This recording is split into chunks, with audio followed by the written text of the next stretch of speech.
Hey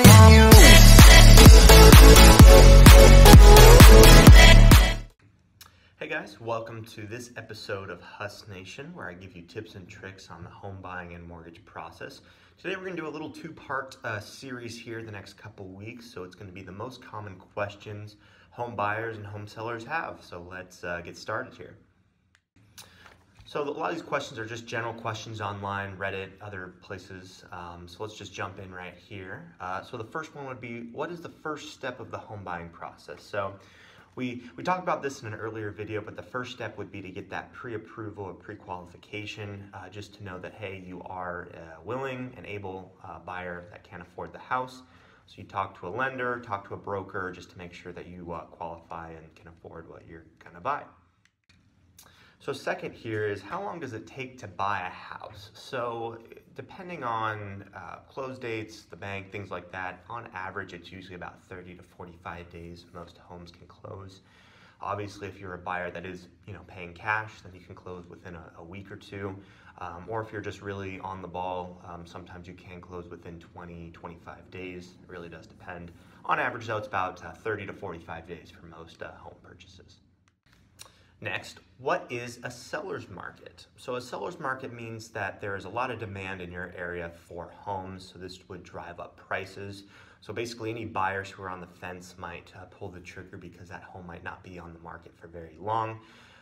Things that cause this would just be demand, so lots of people moving into the area. Could be, as of recently, just low interest rates. More people could afford a house when rates were lower, so obviously your pool of buyers increases. Variety of factors go into it, but that's the biggest thing, is the demand, or the amount of houses is a lot higher than the supply or the amount of homes that are for sale.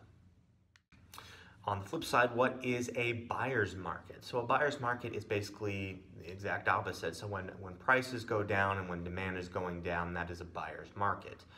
So this would mean if, say, the economy, 2008, 2007, 2008, after everything crashed, it was a big-time buyer's market. Houses you could get for 40, 50% of what they were selling a couple of years before. Also, if say a big employer, a big set of companies close in an area, say Detroit, for example, those home prices have been in decline. That would be a buyer's market as well. Again, supply and demand. When demand goes down, but the supply stays the same or goes up. All right, so next question, how much do I have to pay for an agent to help me find a house? Well, if you're a buyer, you don't have to pay anything. The majority of the buyer real estate agent's commission will come from the seller as a line item on their net sheet. So if you're a buyer, you hire a real estate agent, you don't have to pay anything. All that money's coming from the seller's agent and the seller. You're good to go. So next, what kind of credit score would I need to buy a house? So in general, the higher the better, but you minimum would want a 620 or higher, as that would get you approval for most conventional and portfolio types of loans. You can also go down to 580 if you have a FHA type loan, but there are specific stipulations as far as getting qualified for that. So in general, 620 or higher, preferably higher, and you'll get a great rate. Let's go on to part 2. See you guys in a week. Bye-bye.